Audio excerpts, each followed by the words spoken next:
స్వచ్ఛత అంటే నందిని. నందిని పాలు మరియు పెరుగు.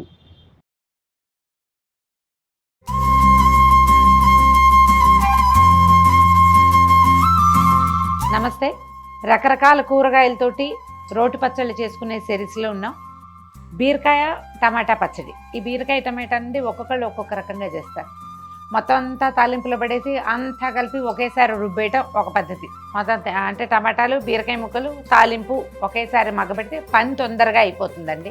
తాలింపు విడిగా వేయించి దాన్ని విడిగా రుబ్బితే ఉండే రుచి పూర్తిగా డిఫరెంట్గా ఉంటుంది. లేకపోతే ఏమవుతుంది, పప్పులన్నీ ఇందులో నానిపోతాయి కదా. నానిన రుచి వేరు, నానని రుచి వేరు. మనం నానబెట్టకుండా చేద్దాము. కొంచెం ఇందులో వెల్లుల్లిపాయలు వాడుకుందాము. దీంతో ఏంటంటే మనం ఈ సాయంకాలం పూట అన్నంలోకి బాగుంటుంది, ఆ దోశల్లోకి చాలా బాగుంటుంది, దిబ్బ రొట్టెలు లాంటి వాటిల్లోకి బాగుంటుంది. మనం రకరకాల అట్లు పోసుకుంటాం, వాటన్నిటిలోకి బాగుంటుంది. ఉప్మాలోకి, తర్వాత కిచిడి, పొంగల్లో నలుచుకోవడానికి కూడా ఎక్సలెంట్గా ఉంటుంది. బీరకాయ కొంచెం బరకగా చెక్కు తీసి మొత్తం తీసేయద్దు, ఒక మాదిరిగా చెక్కు తీసి చిన్న ముక్కలు చేసి పెట్టుకోండి. ఒక బీరకాయ, 2 టమాటాలు వేస్తే చాలు. ఇంతే చింతపండు పెడదాం. చింతపండుని మొదట కడిగి పక్కన పెట్టుకోండి, నానబెట్టక్కర్లా, కడిగితే సరిపోతుంది. దాన్ని పక్కన పెట్టి తర్వాత బీరకాయ చెక్కు తీయండి. 10 నిమిషాల్లో అయిపోతుంది పచ్చడి. స్టవ్ ఆన్ చేసుకుని ముందు ఒకసారి చిన్న తాలింపు వేసి తీసుకుందాము. ఈ పచ్చళ్ళల్లోకి అంటే మనం వెల్లుల్లిపాయలు వేస్తాము, లూజ్గా ఉండే పచ్చళ్ళల్లోకి, అన్నంలోకి కాదు అంటే మనకి మెంతులు అక్కర్లేదు. పోపులోకి 1 స్పూను నూనె వేసుకుందాం. ముందు 1 చిన్న స్పూను ఆవాలు పేలిన తర్వాత 1 స్పూను మినపప్పు వేద్దాం.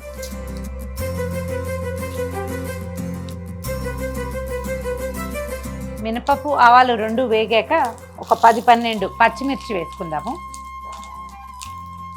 మిర్చి కొంచెం చీరి వేస్తే పేలకుండా ఉంటాయి. చిన్నకాయ అయితే కొద్దిగా విరిచి వేసేయచ్చు.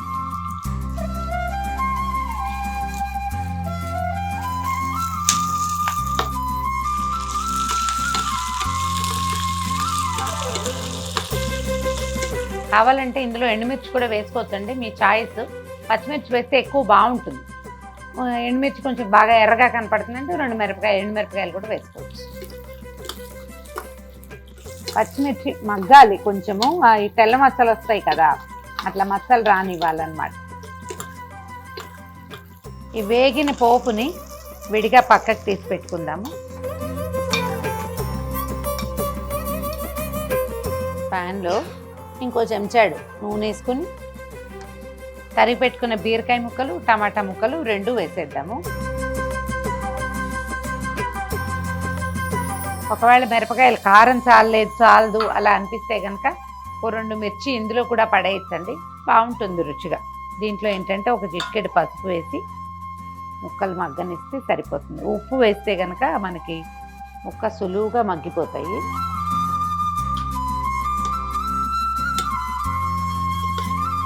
టమాటా ఉంది కాబట్టి తొందరగానే మగ్గుతుంది. కొద్దిగా ఫ్లేమ్ పెంచి చిన్న మూత, కాస్త గోడుగా మూత పెడితే మరీ నీరు గారిపోకుండా ఉంటుంది. కొద్దిగా ఓటొచ్చి చకచకా ఉడికిపోతాయి. ముక్కలు మగ్గాక పచ్చడి రుబ్బుకోవటమే. ముక్కలు దాదాపుగా మగ్గిపోయినాయండి, ఇంకొక నిమిషం ఉంచవచ్చు. ఇవి చల్లారే లోపల మనం పోపు మెల్లగా వేయించేసుకుందాం. ఏం చేద్దాం అంటే ఒక ప్లేట్లోకి తీసి పెడితే ఈజీగా చల్లారు. తాలింపు కంటే, ఈ పోపు కంటే ముందు ఒక 4-5 వెల్లుల్లి గర్భాలు, తర్వాత ఒక చిన్న స్పూను పచ్చి జీలకర్ర. పోపులో వేయలేదు మనం, ఇందులో వేస్తున్నాం.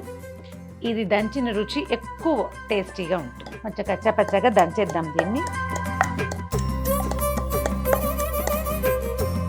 ఈ జీలకర్ర, చిన్న ఉల్లిపాయ 2 నూరేసాక పోపును వేసేసి నూరేద్దాం.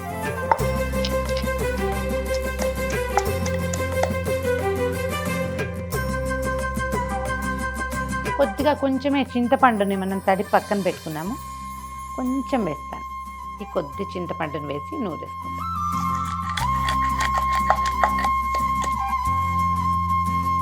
ఈ పచ్చిమిర్చి, వెల్లుల్లిపాయలు, చింతపండు నూరేసుకున్నాక ఈ కర్ర తీసి పక్కన పెట్టిన. మేము ఈ చాయిస్ ప్రకారం చేసుకోండి, నాకు ఇది వీలుగా తోస్తుందన్నమాట ఈ పని.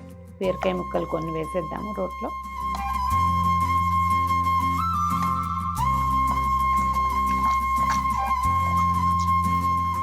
కింద నుంచి ఆటోమేటిక్గా పైకి వచ్చేస్తుంది, ముక్కలు నలిగిపోతాయి.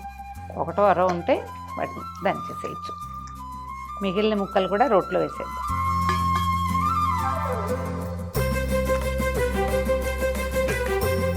ఉప్పు రుచి చూసుకోండి, సరిపోయిందో లేదో.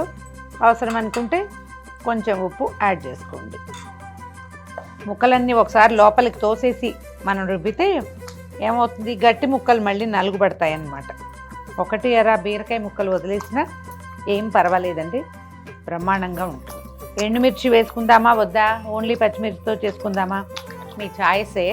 ఏదో ఒక వెరైటీతోటే చేస్తే బాగుంటుంది, రెండు ఎందుకు అంటారు కొంతమంది పెద్దవాళ్ళు. అప్పుడు పచ్చిమిర్చితోటే తీసుకోండి. కొత్తిమీర చాలా బాగుంటుందండి. కొద్దిగా 4 రెమ్మల కొత్తిమీరని కూడా వేసి ఇందులో రుబ్బేస్తే, పైన సన్నగా వేసి చల్లుకోవటం కాకుండా రుబ్బితే ఎక్కువ బాగుంటుంది. అడుక్కేసేస్తే బాగా నలిగిపోతుంది, కలిసిపోతుంది. నలిగిపోయినట్టే తీసేద్దాం. ఇంకా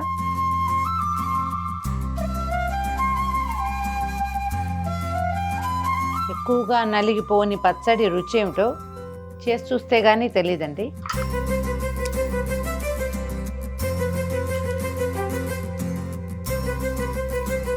పచ్చడి చేస్తుంటేనే అన్నం తినేద్దాం అనిపించేలాగా ఉంటుంది.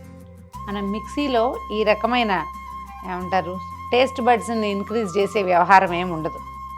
రోటికి మాత్రమే ఈ ప్రత్యేకత ఉంటుంది. అవకాశం ఉన్నప్పుడైనా అప్పుడప్పుడు కాస్త చేయాడిస్తే పాతకాలపు పద్ధతి ఇంట్లో నుంచి పోకుండా ఉంటుంది. ఏ పెద్దవాళ్ళు, అమ్మమ్మో నాయనమ్మో నాయనతో పెద్దమ్మో ఎవరైనా వచ్చారనుకోండి, ఆ రోలు ఉన్నప్పుడు వాళ్ళతోటి పచ్చడి చేయించుకోవచ్చు. రోలే లేదనుకో అప్పుడు ఏం చేస్తాము కదా, ఆలోచించండి.